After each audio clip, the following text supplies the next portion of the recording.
Então, uma boa tarde para todo mundo. Nós hoje temos o privilégio de ter aqui conosco no CREFITO 2, Dr. Cláudio Honor Delgado, uma referência na área de fisioterapia desportiva, de quem eu tive o privilégio de conhecer ainda na faculdade, na Escola de Reabilitação do Rio de Janeiro.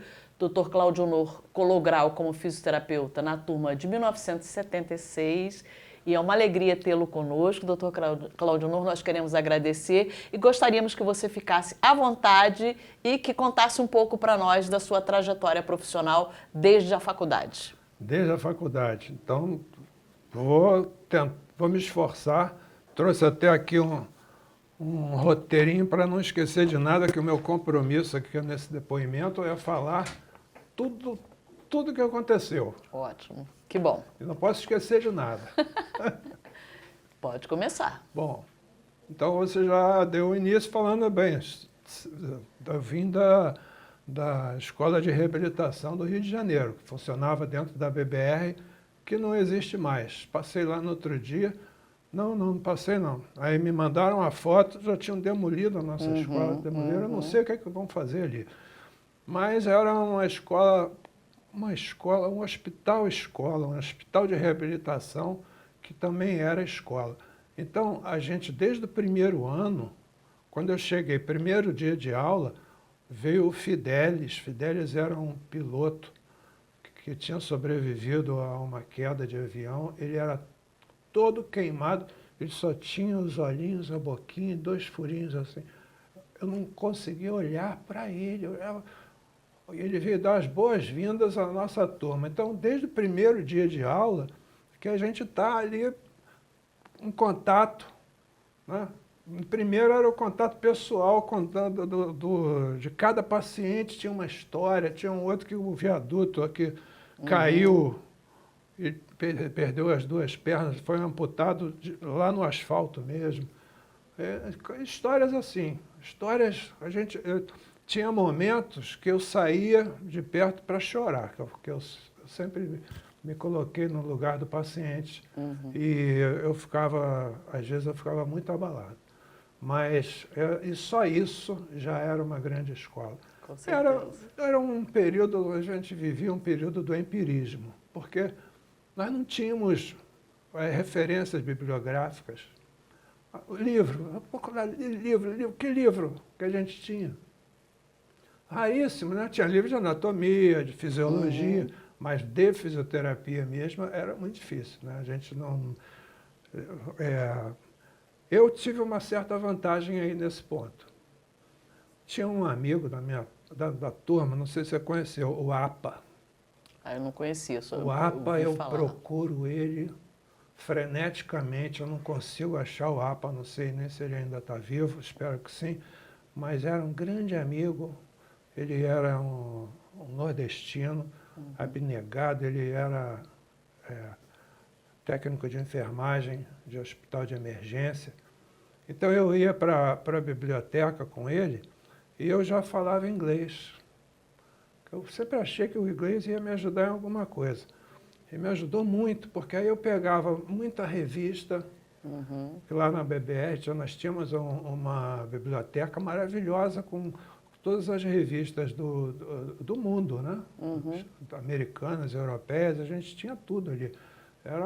Então ali eu ia procurando, eu era ávido de procurar informações e eu ganhava um dinheirinho extra. Eu fazia com o APA me ajudava, a gente selecionava os textos, o APA ia no inglês dele por instinto, né? Esse artigo aqui deve ser bom. Aí eu fiz uma apostila na época, estavam falando de fisioterapia respiratória, mas não tinha referência nenhuma. O Edgar dava aula lá de fisioterapia respiratória, mas não se falava não tinha livro. Aí fizemos uma coletânea de artigos de fisioterapia respiratória, imprimia bonitinho, datilografado, né? Aí a gente fez cópia e vendia apostilas. Ah, mas segurança, daqui a pouco tem as pessoas formadas já começando a me procurar. E aí fomos fazendo várias dessas apostilas. A gente, Que legal. no meu tempo Você foi a livre. primeira revisão sistemática da fisioterapia brasileira. Não sei, Sem querer, você fez a primeira revisão eu sistemática. queria, assim, não sei se a tua turma foi igual a minha, mas a gente entrava lá às 8 da manhã e saíamos às 5, Sim, né? 5, sim. 5 ou 6, eu não Cinco. me lembro, 5, né? Todo mundo ficou me conhecendo. Porque eu vendia, aquele cara, ele me procurava no intervalo, eu estava traduzindo, eu ficava sentado Sim. lá em algum canto, traduzindo. Aprendi, tive uma cancha enorme para tradução. Sim. E aí, desse jeito que eu fui estudando, né? A gente foi estudando, trabalhando. Agora você não sabe de uma coisa. A minha paixão era paralisia cerebral. Esse viu? Sabia? Viu? Sabia disso? É. Vocês estão sabendo pela primeira É, vez. isso é uma coisa Eu- inédita. Eu era apaixonado por paralisia cerebral. A Marta Drummond, Sim, que casou com o Otávio Mariani. sim, O Otávio também gostava muito. E eu fui fazer estágio na Clínica de Paralisia Cerebral do Rio de Janeiro, da Alba sim. e da Tereza. Maravilhosas, não é verdade? Então eu fiquei lá, eu era apaixonado pelas crianças, pela paralisia cerebral, mas eu queria fazer o curso Bobat em Londres, mas não tinha dinheiro. Eu mandava carta para tudo quanto é canto. Hoje em dia é e-mail, né? WhatsApp, eu escrevia para hospital, para diretor, via lá o nome do cara, eu escrevia, tal, tudo à mão. Aí eu escrevi para o casal Bobat, dizendo que eu não tinha dinheiro, que eu queria fazer o curso, que você tinha bolsa.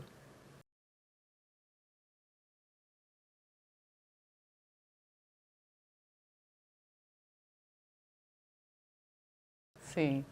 Aí eu já estava me formando, mas eu não consegui trabalho direto assim na área da neurologia, né? Da reabilitação neurofuncional. E eu acabei conhecendo o Lídio Toledo, porque o meu mentor era o Otávio Mariani. Sim, O Alfredo, que era um colega nosso de Sim. turma, o Alfredo Manso, ele falava, Otávio, fisioterapeuta maldito! Porque nenhum fisioterapeuta gostava de ficar perto do Otávio. Os formados, os professores. Porque falava alguma coisa, o Otávio já era um cientista. Ele falava, verdade. mas por quê?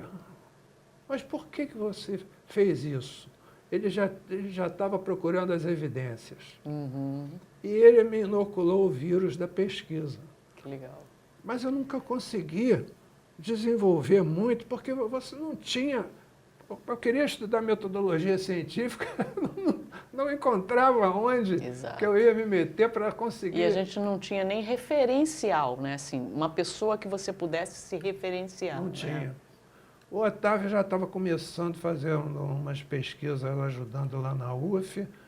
E, conclusão, depois disso ele falou, você tem que fazer uma pesquisa sobre treinamento de força com o teste do Delorme. Tem que fazer com jogador de futebol. Eu falei, como é que eu vou fazer?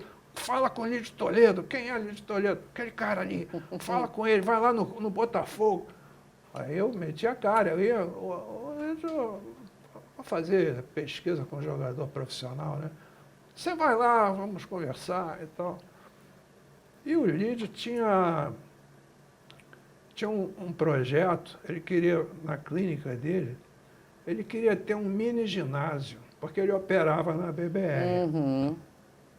Então ele via que os pacientes que ele operava, que ficavam lá internados e que faziam a fisioterapia, tinham uma recuperação muito melhor do que aqueles que faziam aquele tratamento da época, que operava gesso, botava gesso, ia para casa, faz repouso, e depois, às vezes nem ficava muito boa a cirurgia, às vezes levava muito tempo. Então ele queria ter um negócio desse tipo, um mini ginásio. E já tinha tentado com uma outra colega, mas as colegas mulheres iam casando. Aí me conheceu, gostou de mim, perguntou se eu queria ir para lá. Eu, antes de me formar, um mês antes, eu já estava...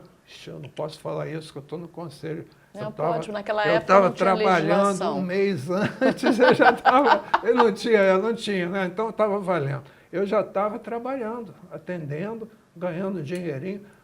Aí, quando chegou a carta do Bobat, um ano e meio depois, eu já estava num outro bonde, né?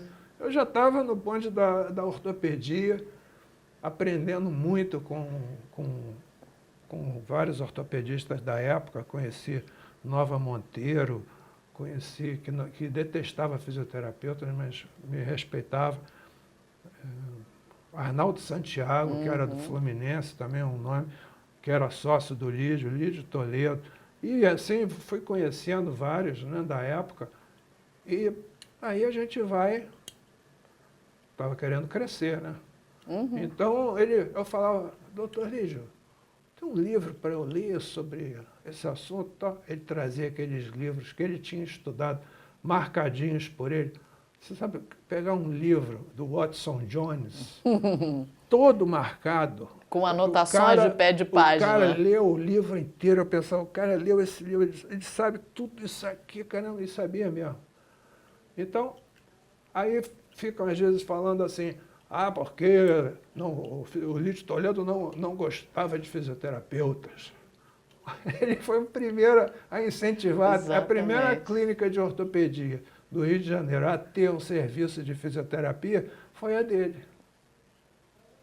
Então, adorava. E não entrava na minha sala. Isso é outra coisa. Nunca entrou. Só para, às vezes, para falar com alguém, para ver um paciente, outro, mas não para interferir. E respeitava a sua autonomia, né? Total. E aí eu comecei, ele viu que eu sabia bem inglês, aí ele começou, viajava muito, né? Ia a muitos congressos e tal, ele trazia aquele material, eu já tinha um gravadorzinho pequeno que ele me deu, e com fitas, com bateria, chegava assim, ó, traduz isso aí para mim. Eu passava o final de semana traduzindo aquilo tudo. E aprendendo. E a minha mãe falava, que absurdo, está te explorando. Eu falava, não está não, eu estou aprendendo muito, eu estou tendo todo esse material, era um material de ortopedia, mas sempre a gente vai fazendo... Em primeira mão também, não é, claro, Cláudio? Você tinha o acesso a um material que ninguém tinha à época, né? Na época que não havia internet. Exatamente. Só as publicações, a gente ficava esperando as publicações. Eu logo comecei a fazer também, a juntar, assim, a assinar revistas, né, importantes de ortopedia e fisioterapia esportiva. Uma coisa que eu alerto, sempre alertei os meus alunos, que não adianta você querer entrar direto na fisioterapia esportiva. Não adianta. Você vai ser um fisioterapeuta bem raso, bem limitado. Você tem que conhecer a ortopedia, você tem que conhecer bem o aparelho locomotor, as doenças reumáticas, clínica geral. Você tem que saber de tudo, porque as lesões do esporte, elas normalmente se repetem. Há uma rotina, você tem uma rotina dentro de cada esporte com determinadas lesões. Mas sempre surgem as exceções. E aí, nas exceções, é que a gente vai saber quem é quem é o fisioterapeuta, quem é o médico bom, que não vai se enrolar com aquilo. Então, eu sempre comecei com a ortopedia, mas ali também iam muitos atletas, iam para lá, e eu fazia a recuperação dos atletas.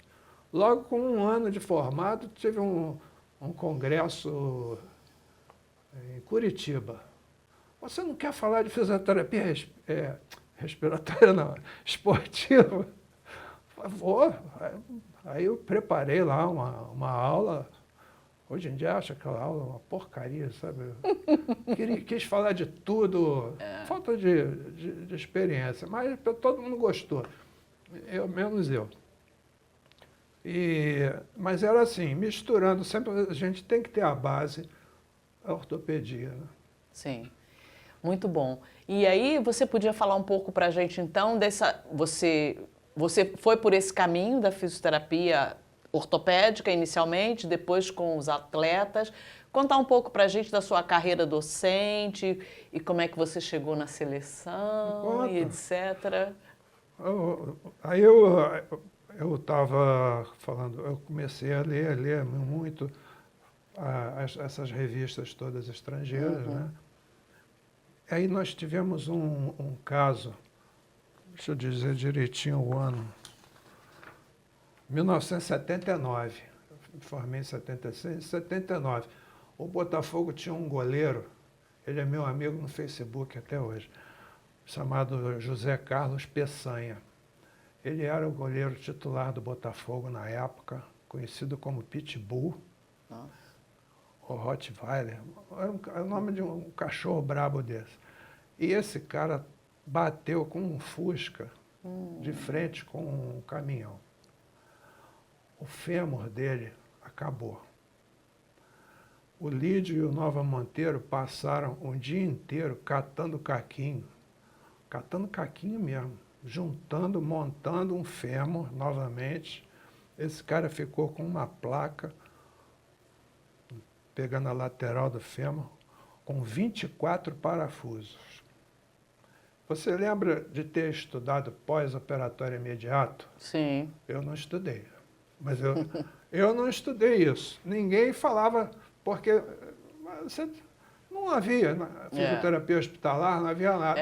Eu aprendi, na verdade, com o Edgar Meirelles, né? Porque aí ele já tinha colocado aqui no evangélico, exatamente. Né? Pois é. Mas na minha turma ele estava montando a equipe Sim. que ia para lá. Que ele levou o Zé da Rocha, que ele levou o Alfredo, o Farley, né? Quando ele perguntou para mim, eu falei, quanto é que eu vou ganhar? Aí ele não me levou. Ficou pau da vida de eu ter perguntado, mas é uma coisa que eu sempre achei, eu acho que o fisioterapeuta ainda está muito atrás, é na questão do quanto eu vou ganhar. Cadê o Pix? E o Pix, qual é? Que não é mais cheque. A gente não tem que trabalhar só no amor. Tem certos momentos que eu pensei assim, pô, eu vou fazer plantão domingo inteiro, ou um sábado à noite. E ele é que ele vai ganhar, mas quem que vai me ensinar se eu vou estar lá sozinho fazendo aquele plantão?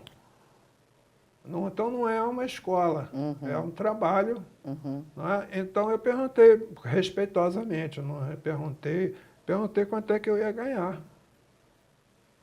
Aí ele não me chamou para esse grupo. Mas também não tinha esses casos como esse rapaz. Sim. O Lídio, nesse dia da cirurgia do José Carlos Peçanha, ele chegou à noite, já no final do dia, na clínica, afobado, falou, amanhã você vai lá na São Miguel, começa o tratamento do Zé Carlos. Eu falei, na São Miguel? A São Miguel, a clínica São Miguel era um hospital do professor Nova Monteiro, que esse realmente enxotava fisioterapeuta, que ele tinha medo dos fisioterapeutas estragavam as cirurgias, por isso que ele ficou com trauma de fisioterapeuta. Eu falei, como é que eu vou no hospital do cara? Ele já sabe que você vai lá e faz o tratamento, começa amanhã. Tá bom, aí também não sabia o que eu ia fazer, né? Não sabia nada. Eu tinha ideias. Eu levei um equipamento, lembra aquela eletroterapia sem vergonha, corrente galvânica, corrente farádica. Eu pensei, vamos fazer um estímulo elétrico, não sei, eu levei. Cheguei no hospital, aquele cara naquele estado, sabe, um acidente daquele porte, uma cirurgia dessa, o cara com dreno, com soro, com sonda. Eu pensei, meu Deus, como é que eu faço aqui?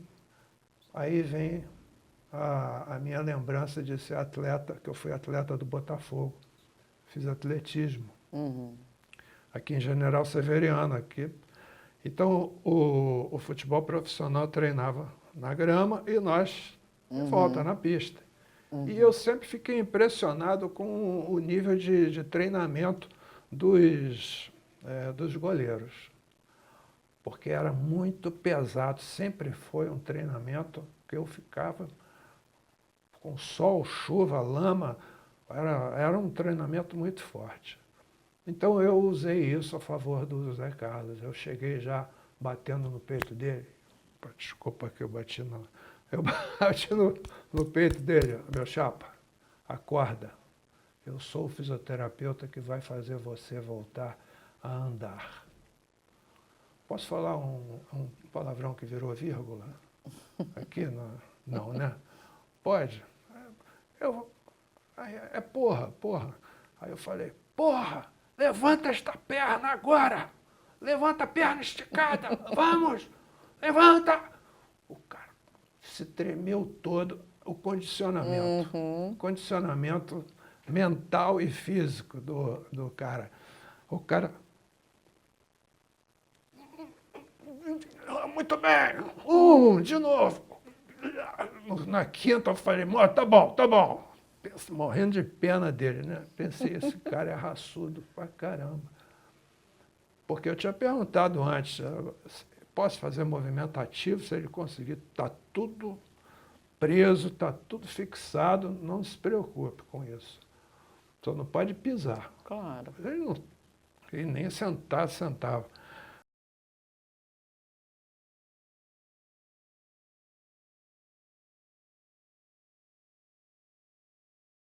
Aí, olha, começou, cheguei no... Essa eu tenho que ser detalhista, porque para os alunos, quem for interessado, tem que saber disso. É você entender a motivação daquele paciente. E era um cara de grande astral, assim, sempre de bom humor. Todo ferrado, de bom humor, sempre brincando. Eu cheguei animado, falei, Lídia, ele vai voltar a jogar futebol. Não vai, Cláudia. Isso ele não vai conseguir, porque você está lá para ver se o joelho dele chega a 90 graus. Eu falei, mas ele vai voltar a jogar futebol. O Lídio não era de falar muito. Então tá bom. Então vai fazendo a tua recuperação, vamos ver depois. Esse cara, 1 ano depois, voltou a jogar. Que legal, que bacana. Voltou a jogar. Muito bom. Parou, quando a idade... Sim.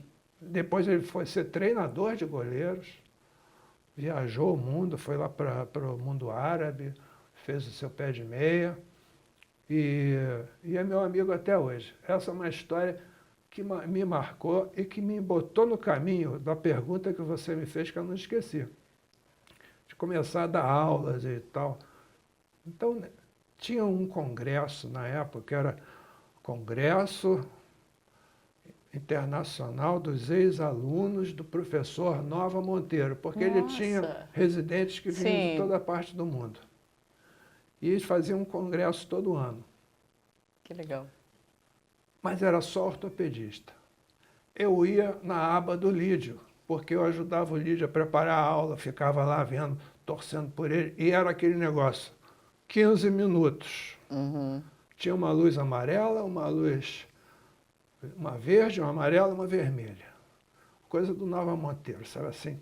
Tá, acendeu a vermelha, pum, acabou. Então aquilo era um relógio. É que eu achava admirável isso, porque os fisioterapeutas se estendem, nossa, me dá um nervoso. O cara atrasa todo o evento, até hoje ainda tem isso, não tem noção nenhuma de time. E o Nova obrigava todo mundo a fazer certinho. Um dia eu recebo um convite, depois que esse jogador voltou, um ortopedista que está nativo, o José Sérgio Franco, me telefonou, ele era assistente do Nova. Estamos lhe telefonando para convidá-lo para participar do congresso do professor Nova Monteiro.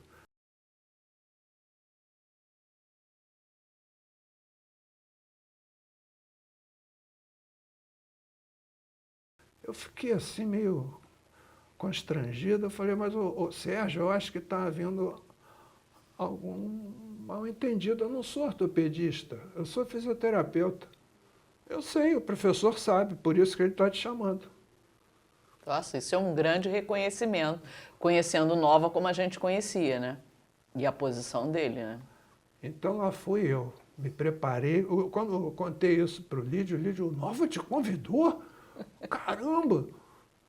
Muito legal. Aí, olha, me preparei muito, já tinha feito uns cursos de teatro, então eu sabia que o segredo é o ensaio, é repetir, repetir, repetir.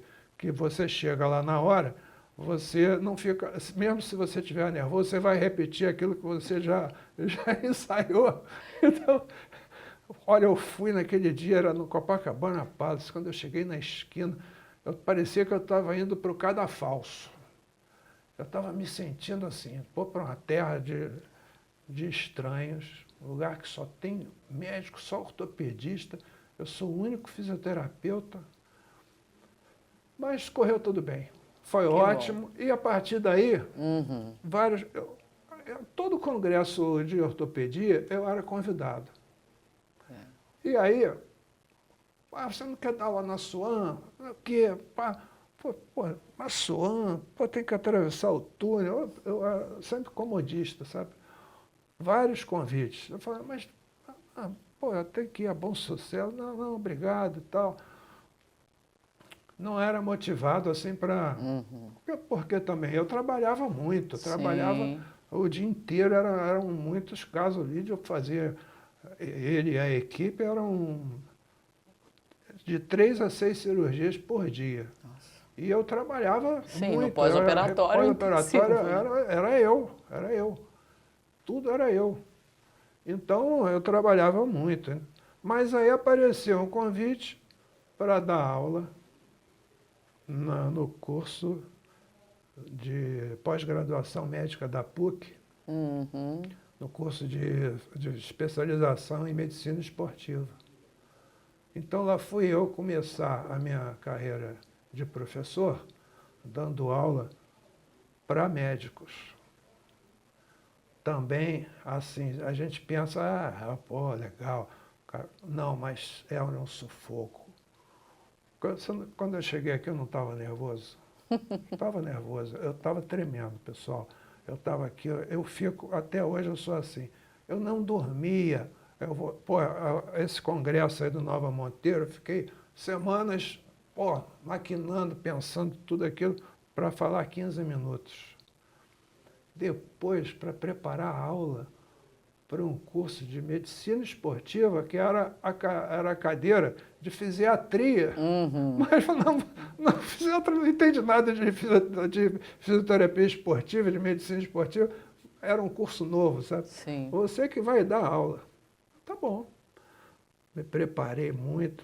Lá fui eu. Todo ano era aquele curso. Não era o ano inteiro, né? Era por período, assim, então era tranquilo. Então, eu comecei a minha carreira didática como professor, assim, na academia, dessa maneira. Ensinando para médicos. Ensinando para médicos. Só tive um aluno que era um fisiatra. Eu levava sempre uma aula. Na manga. Na manga. Aqui, olha, sempre tinha uma aula extra na manga. Se tivesse algum problema, eu mudava o programa. O Felipe Paiu, muito meu amigo, sempre. Conheci o Felipe Paiu quando eu era estudante, para preparar uma palestra de fisioterapia respiratória. Olha, na França, em 1975, eu conheci o Felipe Paiu. O Felipe Paiu, um dos grandes fisioterapeutas franceses que veio para o Brasil, ama o Brasil, está aqui até hoje. O Felipe já aprendia na faculdade de fisioterapia respiratória, a gente estava aqui engatinhando. E aí, o Felipe, você tem alguma coisa sobre propriocepção? Muita coisa.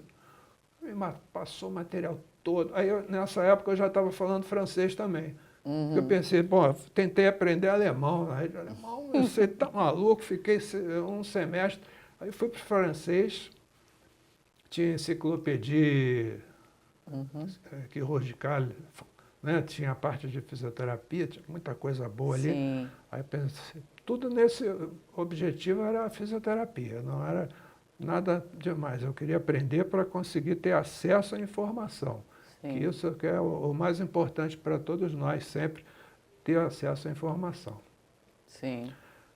Mas aí o Felipe Paiu me passou aquilo tudo, então eu tinha uma aula de propriocepção, que ninguém sabia nada de propriocepção.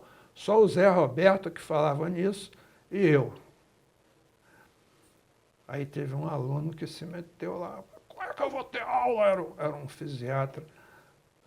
Não vou falar mais nada, senão daqui a pouco podem ligar a pessoa. Mas era um cara muito arrogante. Como é que eu vou ter aula com um fisioterapeuta? Isso é um absurdo! Vou reclamar! Comecei a aula, me apresentei, pedi para eles se apresentarem. Vou falar, então, sobre propriocepção. Peguei. Bom, você que é fisiatra, você vai me ajudar nessa aula. Fale-me o que você sabe sobre propriocepção na reabilitação. O cara ficou calado, não sabia nada. Não sabia nada, óbvio. Então, óbvio. a partir desse dia, eu brincando com ele, com os outros, ganhei a turma. Todo Livre mundo. trânsito. Mas eu não é? dava aula, eu não ensinava, é importante. Eu não ensinava fisioterapia para os médicos. Sim. Aquilo ali foi uma oportunidade que eu tive para fazer a propaganda da fisioterapia. Sim. Então eu explicava quais eram os nossos recursos, para que servia isso, para que servia aquilo, enaltecia os resultados, isso e aquilo. Então até hoje tem ex-alunos que são meus amigos, sabe? Sim. Todos. A gente era mais ou menos da mesma idade, não? Está todo mundo assim em torno dos 70, né? Eu sou o mais novo, eu estou ainda com 50 anos. Então, não. Mais ou menos como eu. Você também, pois é. A gente, Cinquentona. A gente está fazendo aquele processo que a gente não pode falar para ninguém. É claro. Então, foi assim, aí eu comecei, e aí eu comecei a pesquisar. Pesquisa, queria fazer tinha nessa época as cirurgias de reconstrução do ligamento cruzado não davam certo. O maior exemplo foi o Zico.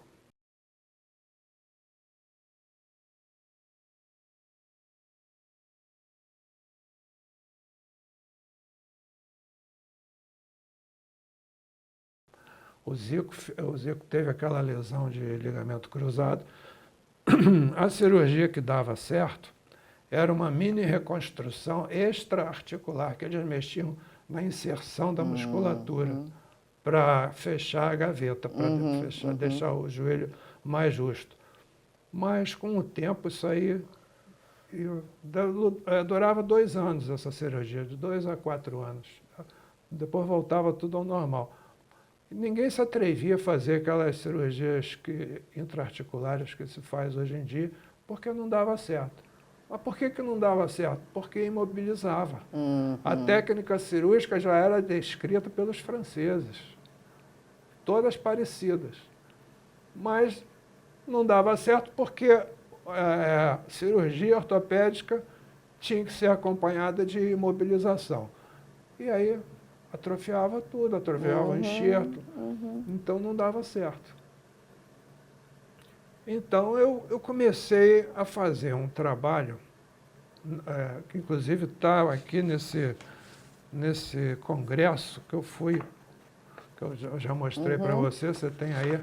Isso aqui é um programa, pessoal, um programa de 1992, um congresso internacional, fruto desse meu trabalho que eu fiz, dessa pesquisa com 40 pacientes com tratamento não cirúrgico.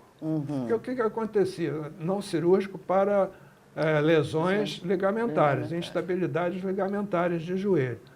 O que acontecia é que havia trabalhos ligados a fortalecimento. E havia trabalhos relacionando com a propriocepção. Mas o básico, juntar os dois, não tinha nenhum trabalho. E uma coisa não podia funcionar sem a outra, né? Então, o que eu fiz foi isso. Eu tinha um método francês que usa uma prancha redonda e uma quadrada, que aquele método tem princípio, meio e fim. Tem graus de dificuldade. Que ele era muito bom para a gente começar esse treinamento de propriocepção.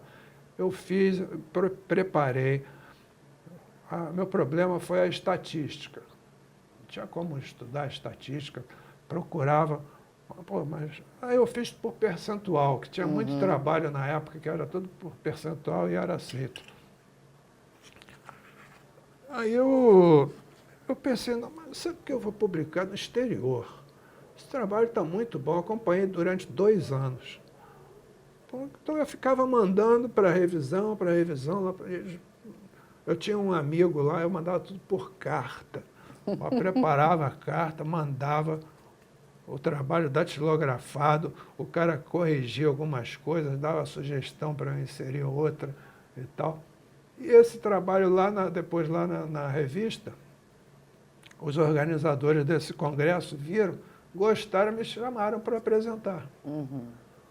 Bem legal. E aí eu saí do Brasil em 92, com casa, comida e roupa lavada, durante uma semana, para 2 pessoas, eu e um convidado meu, e ainda ganhei $600, porque americano paga. Tudo que você vai fazer, paga. Não existe nada, não tem nada gratuito. Tudo é um reconhecimento do seu trabalho. Exatamente. Né?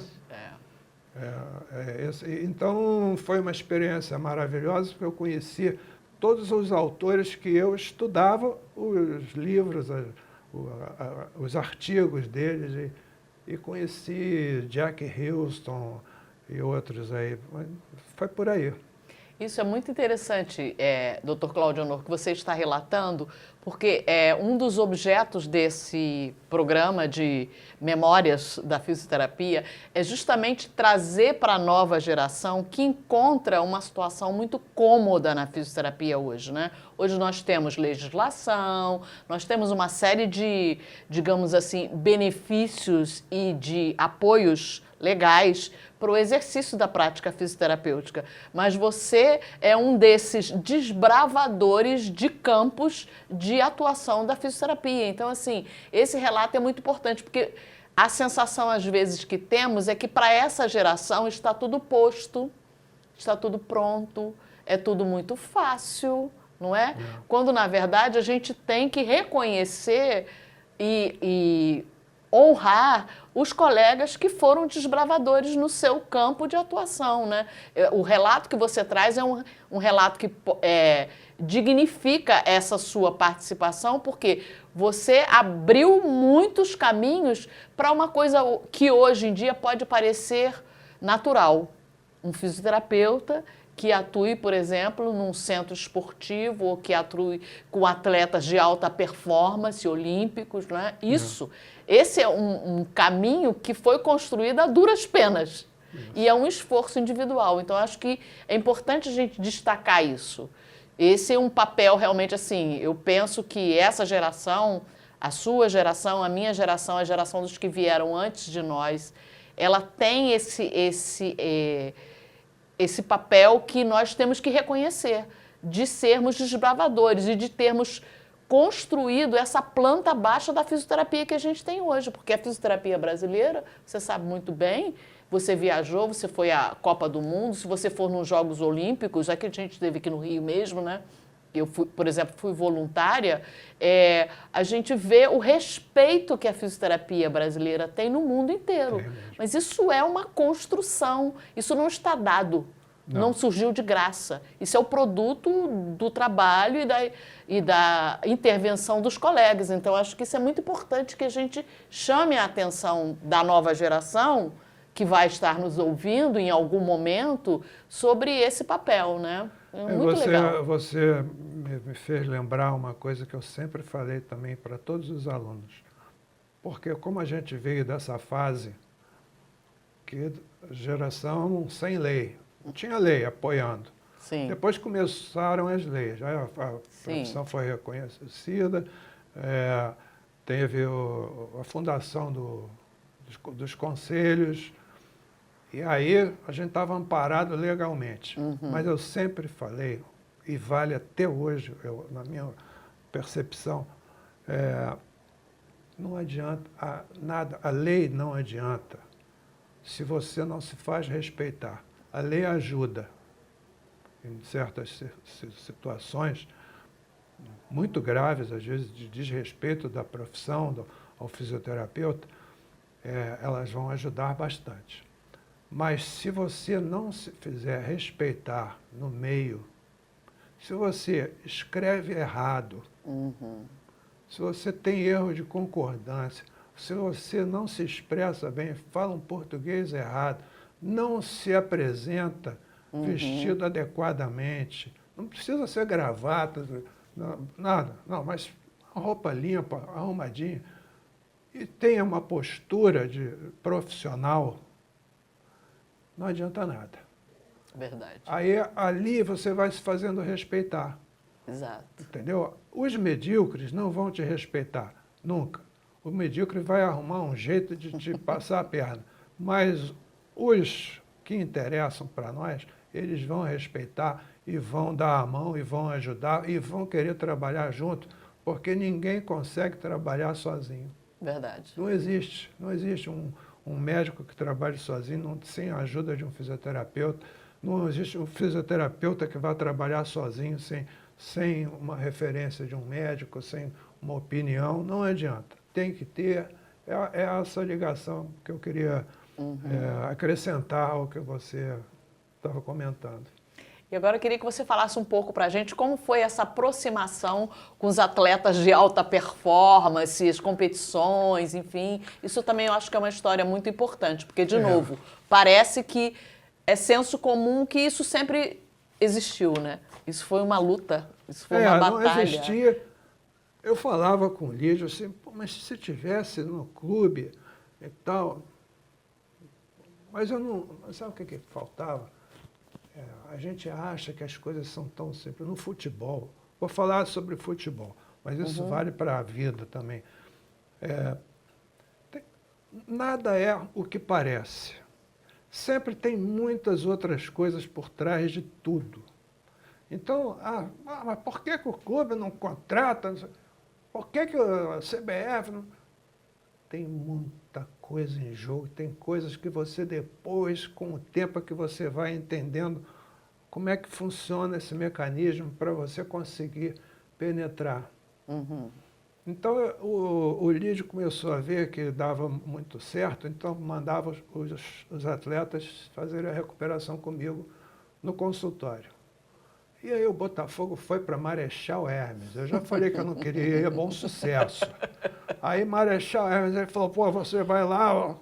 Ele chega, ele tinha um Alfa Romeo com ar refrigerado, chegava cansado, porra, lugar longe pra caramba e tal. E aí eu ia com o meu Fusca para Marechal Hermes, praticamente ganhando indefinido, assim, talvez não ganhasse nada. Doutor Lídio, manda os atletas aqui, que a gente aqui tem mais recurso. Eu sempre fugia de ir para o clube. Comodismo e falta também de recurso. Claro. Entendeu? Claro. Então eu preferia trabalhar ali e fui trabalhando. Depois eu comecei a ir a alguns treinos, a ver e tal, porque estava chegando a época de seleção. Eu estava vendo que isso estava amadurecendo. Em 1990, o Lídio tinha montado uma equipe multidisciplinar, tinha até enfermeiro. Tinha enfermeiro, tinha psicólogo, tinha nutricionista, tinha fisioterapeuta, né? E tinha o médico clínico e ele, o ortopedista. Então ele foi para a reunião na CBF. Quando ele chegou lá na reunião, o treinador queria que fosse um médico amigo dele. Então, aí vocês vão vendo. O cara, ele teve que brigar para continuar no cargo. E usar de vários recursos, conversar com um, com outro e tal, para não ser cortado, porque o técnico estava querendo interferir. Atualmente está passando um documentário sobre o Romário, que ele fez num streaming aí. Em 90, ele teve uma fratura de tornozelo grave. Então, o Lídio, a gente estava acostumado a tratar, ele poderia estar recuperado da fratura, mas ele não ia estar preparado fisicamente para entrar em campo. O Lídio foi contra a escalação, mas aí a falta de uma equipe amiga. O Lídio estava num grupo, mas a comissão técnica não era amiga.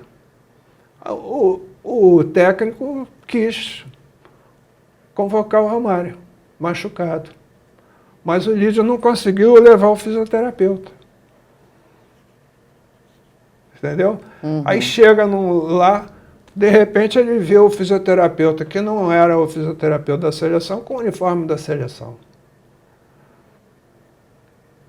E aí? Chamou, olha, não pode vestir o uniforme. Aí começam as coisas, começam as histórias, então nada é o que parece.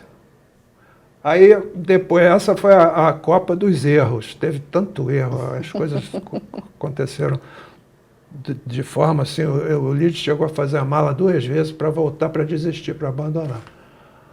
Convenceram ele de ficar. Então, em cima desses erros, a gente aprendeu e preparou uma Copa, a comissão técnica de 94, aliás, blindada. Ninguém podia interferir, dar palpite na comissão técnica. E aí eu entrei. Nunca tinha havido fisioterapeuta na seleção brasileira. E poucos clubes de futebol tinham fisioterapeutas. Em São Paulo já havia. No Sul, também, no Rio Grande do Sul. Não me lembro se era no Grêmio ou no Internacional, já tinha um movimento. Mas muito tímido, assim, né? O massagista que era a pessoa mais importante no contato físico ali com os atletas. E aí eu tive que montar, em 94, comecei a pensar o que eu tinha que fazer para montar um serviço de fisioterapia para levar, para viajar, para acompanhar, para tratar dos atletas.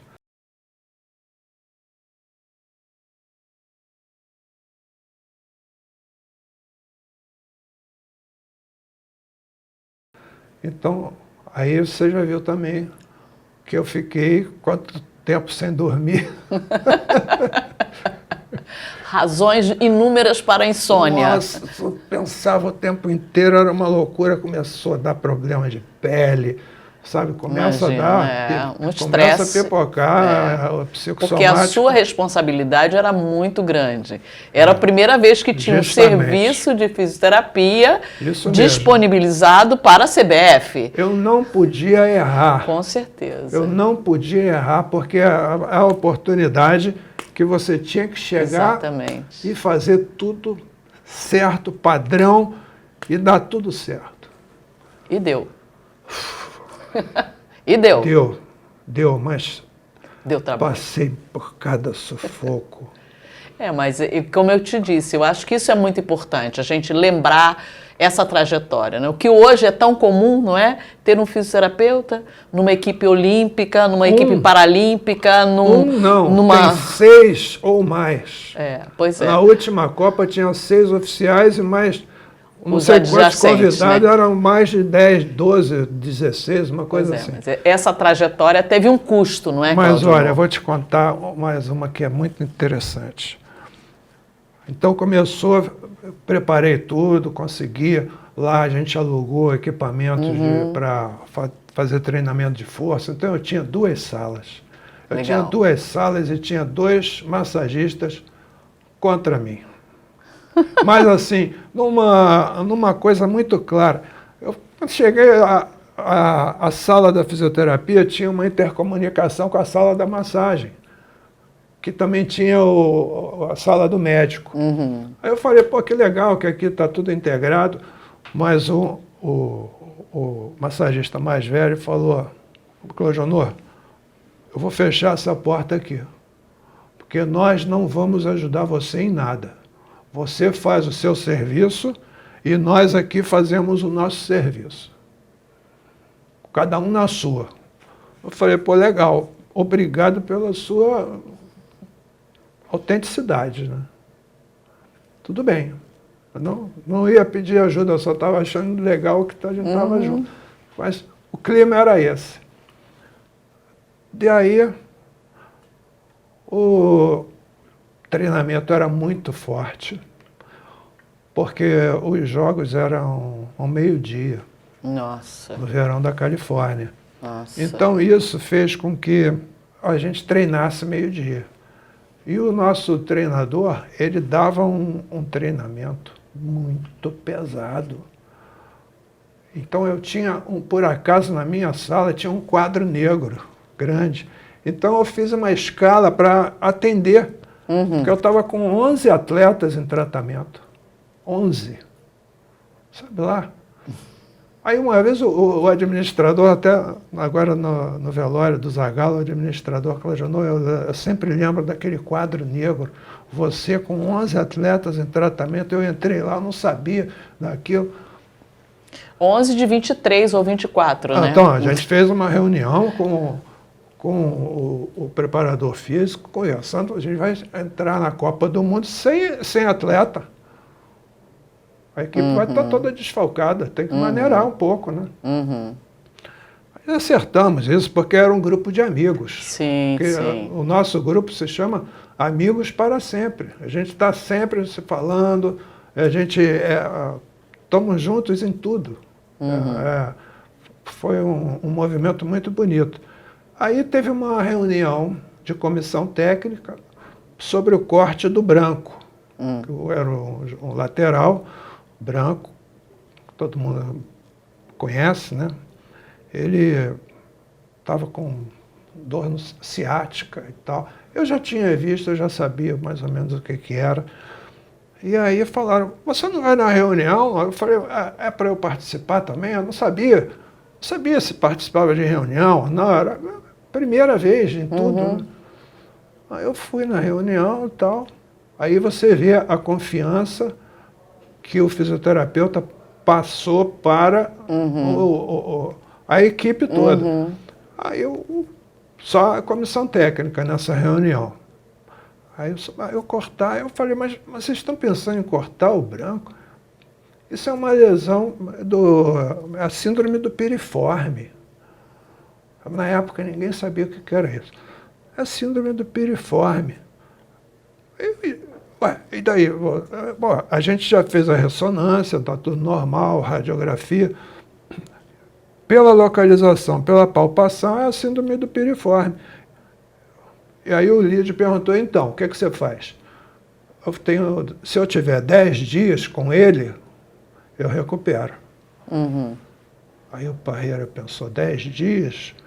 O Lídio falou, eu confio no Cláudio, se ele garante 10 dias, eu não vou cortar o atleta.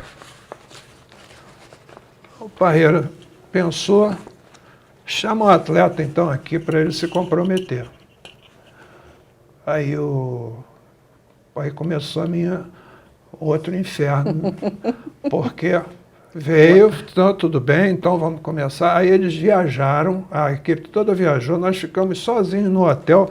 O Branco falava, esse aqui é o hotel mais... Nós estamos no local mais seguro do mundo, que a gente está cercado de polícia, de segurança, só nós aqui, e o secretário da CBF que ficou, e nós lá, em tratamento, eu levava ele para a piscina. Mas o Zagallo falou, mas ele não vai ter condições físicas. Eu falei, vai, porque eu já fiz um teste com ele com flutuador. Uma coisa que eu gostava nessas revistas que eu importava, né, é a seção de anúncios. Ali a gente via todos os equipamentos novos. Então tinha um colete de EVA, que é muito famoso hoje em dia, todo lugar tem, que você, numa piscina profunda, você fazia simulação da corrida sem tocar no solo, né? E aí eu fiz esse teste com ele, deu certo. Ele não sentia dor nenhuma, e daí a gente foi... Eu falei, não, ele vai fazer um treinamento, o Moraci me ajuda, faz uma programação, e daí a gente vai... Ele vai estar bem, ele vai estar preparado. O cara ficou comigo e falava o tempo inteiro, vou entrar, eu vou voltar, eu vou entrar, vou fazer um gol, vou correr na tua direção, vou te abraçar, e aí teu consultório vai ficar lotado. E eu ficava assim, não fala essas coisas, não fala isso. Porque, sabe, naquele momento, depois que acabou a reunião, que eu cheguei no meu quarto, fechei a porta, eu sozinho, pensei, meu Deus, por que eu falei 10 dias? 10 dias? Não? Mas aí vem aquela experiência da ortopedia, que aí você começa a fazer revisões mentais, pensando em tudo que está acontecendo e tal. E dali não, 10 dias. Mas eu não aguentava ele ficar falando isso. Sim. O pior é que ele entrou em campo. Depois que o Leonardo foi expulso, né, no jogo seguinte, ele entrou em campo. E aí ele cavou uma falta.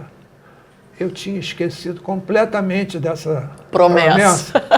Eu falei para o Lídio, vou gravar essa cobrança de falta lá de trás do gol. Peguei a câmera, fui lá atrás do gol, aí ele fez o gol. E foi na sua direção. Vocês forem olhar aí, o Branco vai correndo assim, ó. Assim, eu te falei. Mas eu não estava lá. Depois ele falou, onde é que tu estava, maluco? Pô, eu não combinei com você. Eu falei, pô, eu esqueci completamente. Eu tinha esquecido. Coisas, né, assim, que acontecem. Né? Muito legal. E aí, nessa recuperação do Branco, quer dizer, eu era novo ali. Ninguém conhecia ninguém. Os jogadores que estavam na Europa, o Dunga, por exemplo, falou, até que enfim tem um fisioterapeuta. Aí me contava como é que era na Alemanha, o outro contava da França. Lá também tem bons fisioterapeutas. A diferença do fisioterapeuta brasileiro é o calor humano.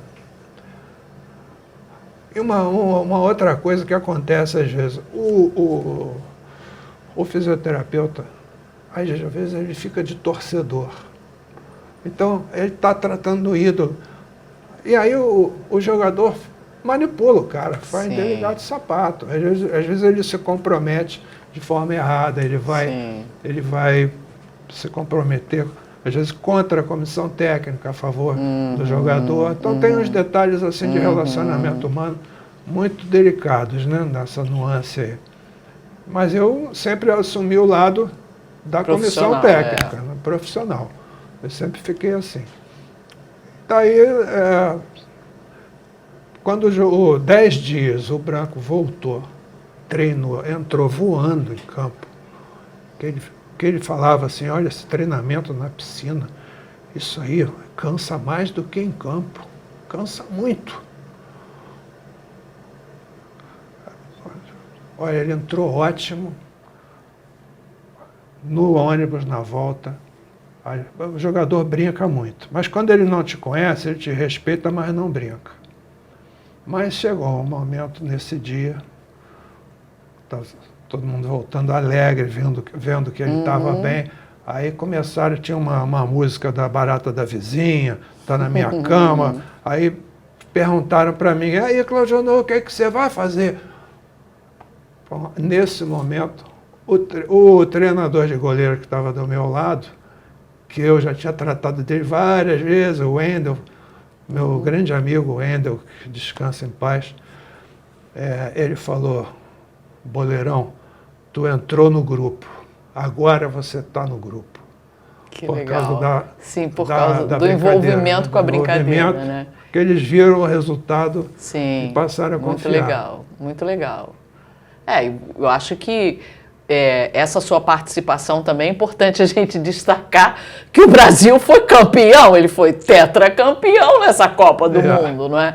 Assim, você literalmente entrou com o pé direito, esquerdo e todo o corpo, né? Isso eu acho que é uma coisa importante, porque, claro, a sua experiência profissional, eu penso que ela é fundamental, mas você foi catapultado e catapultou a fisioterapia a um outro patamar a partir desse momento. Claro que a gente tem que reconhecer a sua participação, o seu envolvimento, mas quando você foi, você levou toda uma categoria profissional com você. Isso é muito importante, né? E lá eu mandei um cartão postal para o Crefito e escrevi atrás assim: vou voltar no carro dos bombeiros. E aí foi assim, eu fiquei em 94 muito envolvido, né? O futebol realmente consome muito, ainda mais esse futebol de alto rendimento. Então eu fiquei 5 anos fazendo todas essas viagens, todos esses torneios, competições. É bom que era uma equipe boa, então o pior lugar que a gente ficou foi 3º lugar numa Olimpíada de Atlanta. Que era para nós ganharmos, mas não deu. Então, ficamos em 3º. Mas era o pior, a gente conseguiu ganhar uma Copa América na Bolívia, lá na altitude. Ganhamos de 3-1 da Bolívia, se eu não me engano, no jogo final. E Copa das Confederações, primeira na Arábia, fiquei 1 mês na Arábia Saudita. Todas as... Deixa eu falar uma coisa que é importantíssimo. Em 94, é uma formalidade, a FIFA manda os delegados dela fazerem visita a todas as concentrações de todas as equipes. Então, quando chegaram lá na nossa equipe, na época, eles ficaram impressionados com o departamento de fisioterapia. Legal. Então mandaram depois uma carta, dando os parabéns. Eu não lembro as palavras, mas Sim. Foi um ponto congratulando muito a CBF, favor, porque né? nunca tinham visto nenhum programa assim de atendimento ao atleta como a gente estava fazendo. Legal, bem bacana. E aí depois, na Copa das Confederações, a gente ficou lá na Arábia Saudita, todos no mesmo hotel.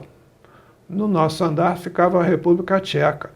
O fisioterapeuta da República Tcheca só usava as mãos, uns cremes, e atendia no quarto dele, em cima da cama dele.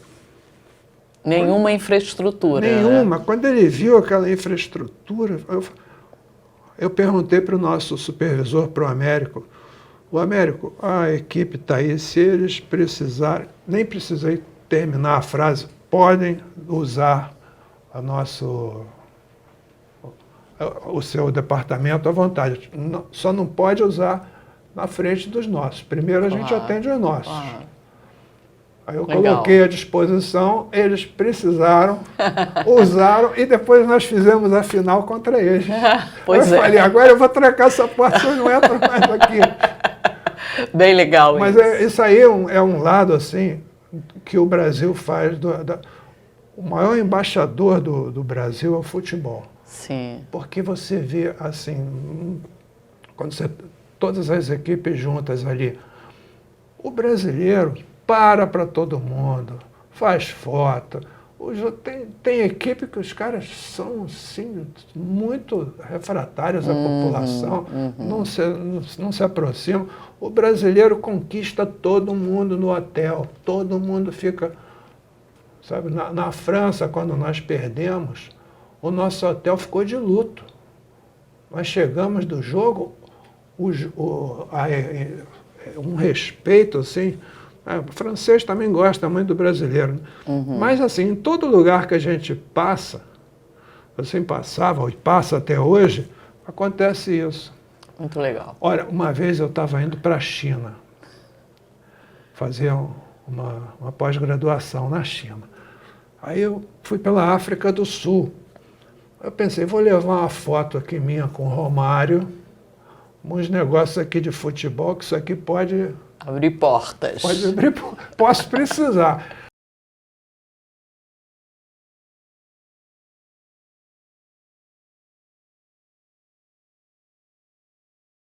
Então, eu cheguei na África do Sul de manhã para pegar um avião à noite. Aí arrumei um lugar lá que tomei um banho e tal. Um sono, tinha um lugar, um restaurante. Eu fiquei assim, pô, será que eu não posso ficar ali? Fui conversar com os caras, não pode, é só para cliente. Futebol.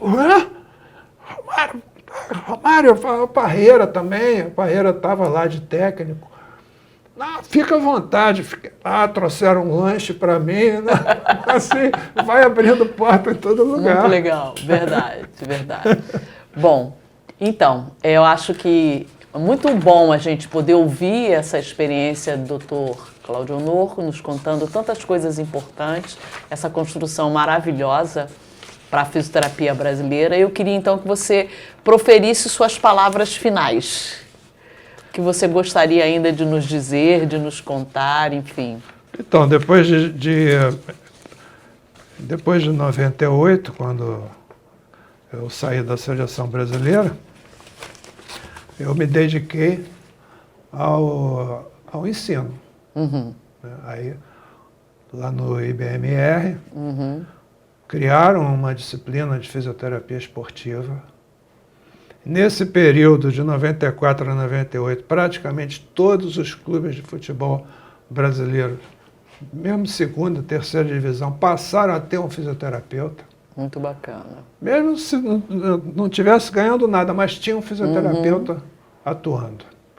Isso foi um movimento que eu tenho certeza que eu ajudei. Com certeza. Não fui sozinho, mas sim, foi o espelho dando tudo certo, né, nesse período, sem escândalos, sem problema, sem polêmicas, resolvendo tudo direitinho, ajudando a todos os atletas. E aí passei a dar aula, né? E aí conheci minha esposa, que eu sou apaixonado até hoje. E ela é maravilhosa. Foi uma grande sorte minha do futebol. Foi esse final, assim, quando eu saí da seleção, foi aluna, foi minha aluna. Viu? Que maravilha. Muito bem. Até hoje eu penso em processar o Hermínio, mas ele já morreu. Coitado, deixa o Hermínio em paz. Poxa, olha só. Você podia ter tido essa oportunidade. Ele foi responsável lá, porque eu era aluna dele. Então, você teve uma grande chance. Está tudo certo. Você sabe que por detrás de um grande homem sempre tem uma mulher maior ainda, né? Tem mesmo. Não é uma grande mulher, é uma mulher maior ainda. E aí eu tive essa oportunidade de formar, de ajudar muitos alunos que gostavam de fisioterapia esportiva. Sim. Eu sempre procurei mostrar o que é realmente a fisioterapia esportiva, né? Sim. E vi que vários estão aí na vida, na área, gostam e trabalham com esporte. Depois me deram uma oportunidade de montar uma pós-graduação que era em traumatortopedia e fisioterapia esportiva. Juntou as duas coisas. Pós-graduação enorme. Era mais de 2 anos. Era aula aos sábados. Mas o pessoal fazia, a gente tinha aluno pra caramba. Gostavam. Isso eu acho que é legal, assim, porque essa sua experiência pregressa, mas certamente o momento da CBF deu visibilidade, a gente já sabia da sua experiência anterior, mas ele trouxe visibilidade para a fisioterapia. E eu lembro que nessa época, eu como sou da área da pediatria, que é aquela coisa que ninguém gosta do meu paciente, né? O paciente pediátrico é aquele paciente que ninguém gosta dele, né? Temos um colega, eu não vou dizer o nome, que ele dizia assim para mim: não sei por que você gosta dessas crianças. Essas crianças não evoluem. essas crianças não melhoram. Eu dizia, você está enganado. Você precisa mudar a lente do seu óculos. Depende do que você chama de evolução. Então, assim, mas eu penso que você trouxe essa visibilidade, né, para a fisioterapia. E eu lembro que todos os alunos de graduação queriam trabalhar na área de fisioterapia desportiva. Nessa época de 98, foi um fenômeno assim. O IBMR montava 4 turmas com 50 alunos. Eu ficava assim, meu Deus, que absurdo, coitado dessas pessoas, nunca vão conseguir, e que estavam lá para aprender, para poder atuar na área da fisioterapia esportiva. Sim. A maioria achava que ia ficar rico. Mas não é isso. A gente não faz isso para ficar rico, a gente faz por paixão. A gente está ali até hoje, é uma paixão da minha vida. Eu vou trabalhar enquanto Deus permitir, enquanto eu tiver saúde, porque é um prazer que a gente tem. Sim, é verdade. Né, de estudar, de ver um caso novo, ver uma coisa que você pode fazer, ajudar. É fantástico. Com certeza. Eu me achei nessa profissão. Que bom. E que bom que nós tivemos a oportunidade de conversar com você. Queremos agradecer, doutor Cláudio Honor Delgado, por essa oportunidade. Um prazer. E dizer que nós estamos muito felizes que você tenha vindo e você pode ter certeza que em breve isso vai estar no YouTube do Crefito. Que ótimo. Que bom, muito obrigado. Então, um abraço a todos e boa sorte a todos que estão começando. E espero que o que eu tenha falado aqui tenha servido de experiência para alguém, né? Porque a gente não teve ninguém para falar nada para nós. Exatamente. Era uma estrada na neblina e a gente foi em frente. Muito obrigado. Muito obrigado, doutor Cláudio Honor.